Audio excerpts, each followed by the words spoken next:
Natural resources are one of the major issues in this federal election, mostly because U.S. President Donald Trump's on-again, off-again tariffs on goods imported from Canada.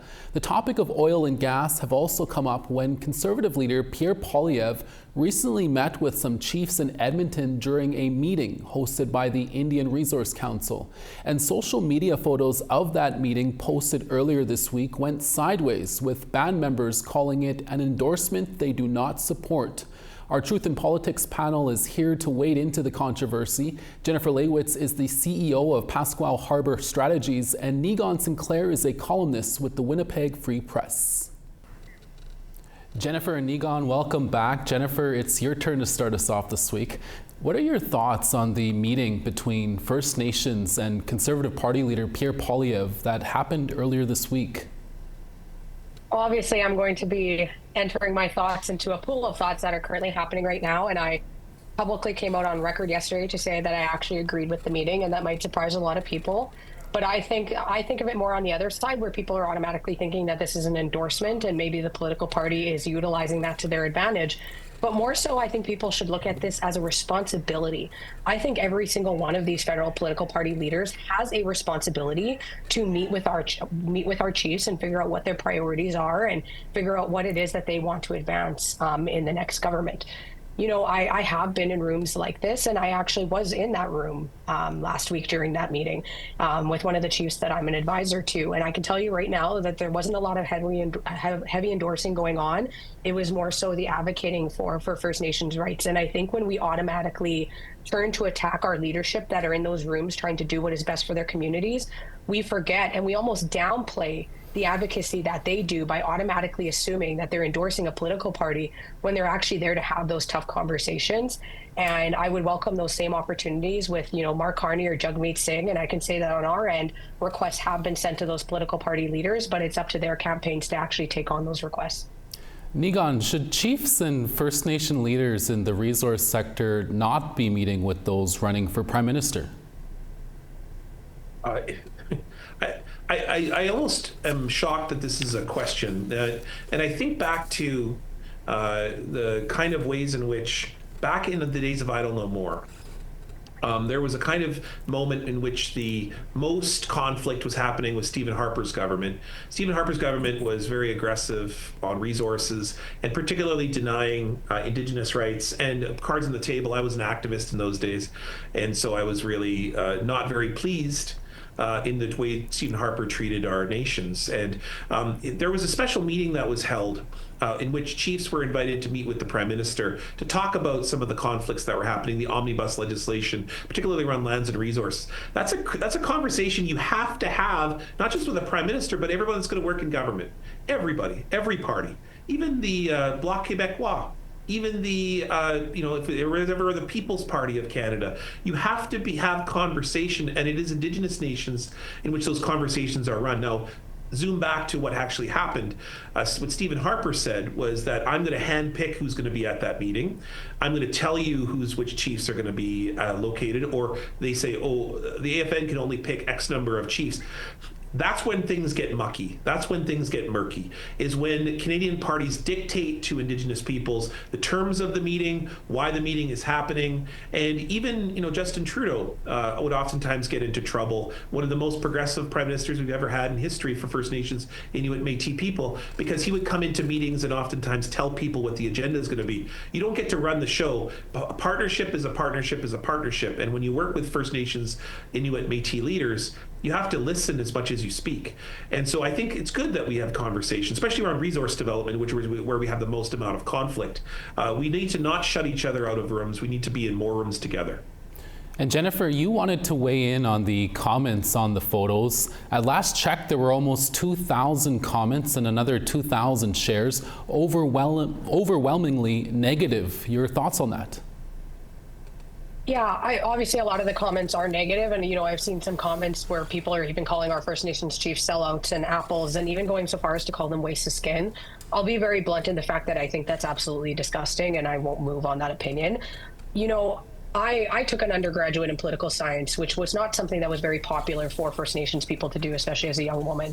But at the end of the day, I had this harsh reality that no matter what, because we're in that nation to nation relationship, everything the federal government does affects us.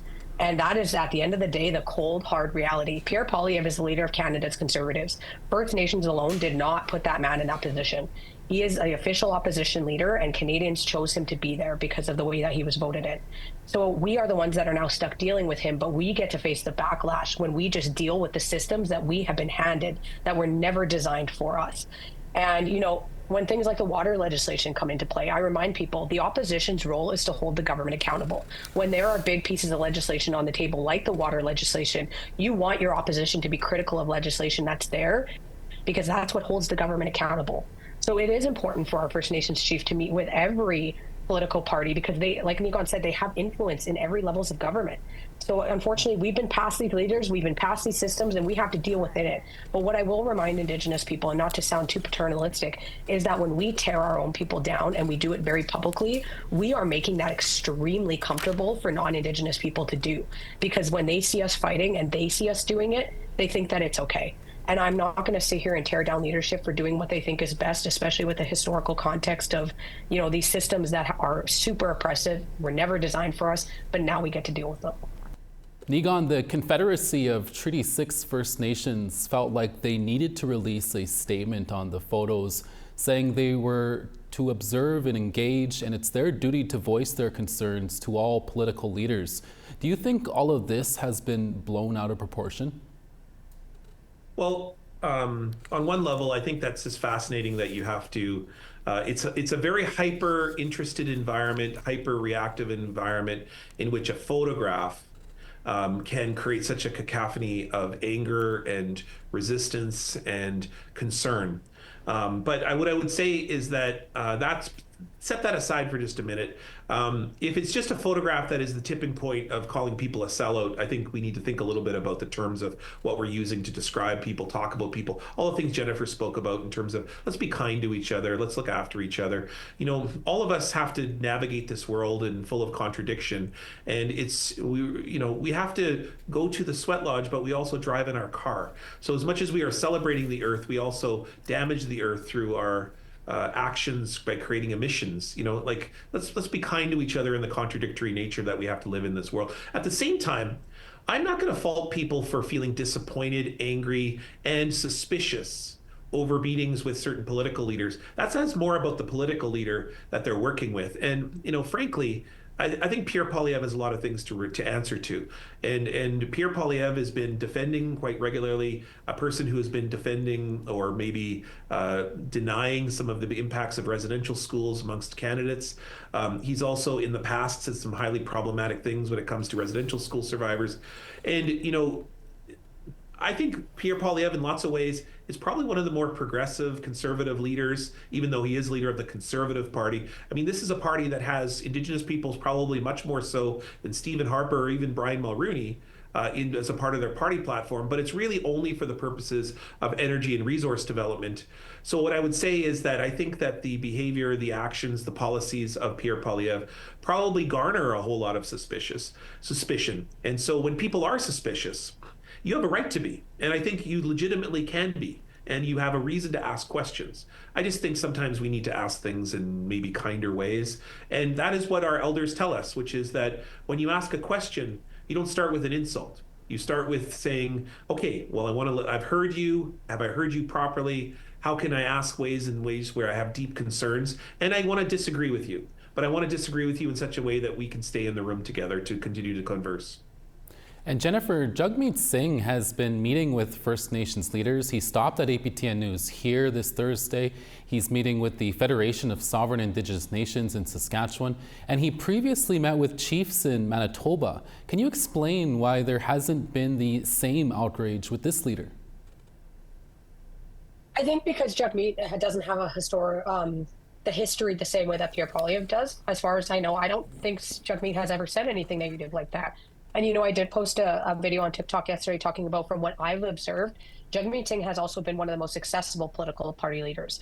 I know that he doesn't have as big of a party to deal with, but even giving his time and his voice to an Indigenous broadcaster like APTN shows that he actually genuinely wants to have his voice heard amongst our people so that they can bring in that voice and make a decision for themselves. And he also does it outside of election periods. I have heard, I'm not trying to be too biased here, but I have heard from elected leadership that he has actually showed up on community and he's been very receptive and he's been very respectful, because that is one of the things that happens with political party leaders is they come in and paternalism, let me tell you what is best for you.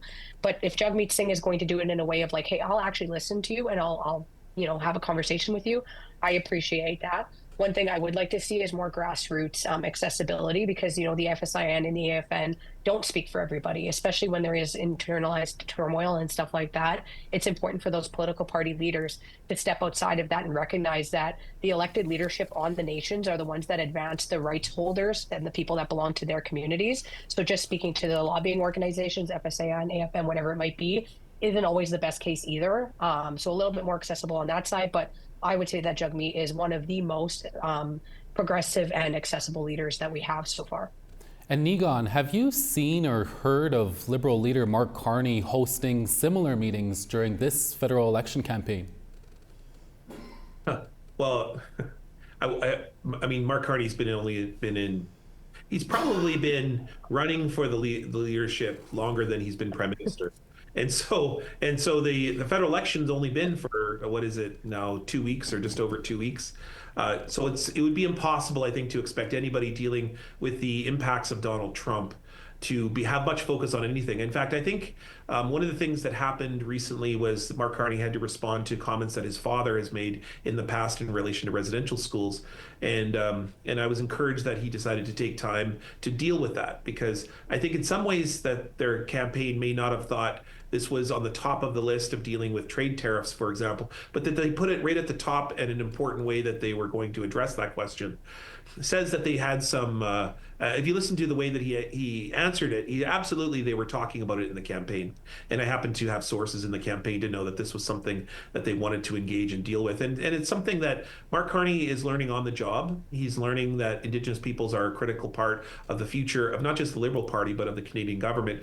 As a prime minister, you have to come out first on this issue. You cannot wait for those to ask you to deal with these things. I think he's learning that as he goes. I think that he has good people around him that come from the government of Justin Trudeau that understand that Indigenous peoples have to be at the center of all of these different conversations, which is what the Liberal Party's been for 9 years. But do I think Mark Carney has some work to do to build relationships? Absolutely. I think that he has to make some promises, offer a party platform, and he has to put Indigenous peoples at the center. But if there's all the parties, especially for the track record of the last 9 years, I think the Liberals probably have the infrastructure in which to do so quite efficiently. And part of that, and if I could just add to what Jennifer said just a minute ago, is because of their relationship with the NDP. The NDP are the ones who got some very progressive things done that impacted Indigenous people's pharmacare, $10 a day daycare. What's most interesting is that all of those NDP voters have now turned to the Liberals. And many of those are Indigenous peoples. I mean, the NDP is running the most amount of Indigenous candidates, but yet we see a huge amount of support amongst Indigenous peoples turning to the Liberals. Part of that might be Donald Trump, but part of that might also be that an expectation that the Liberals are going to deal with Indigenous peoples in a respectful way. We'll see in the debates, I think. Jennifer and Niigaan, always good to have you both here. Thank you for your time this week. Yeah, miigwech. Thanks. You.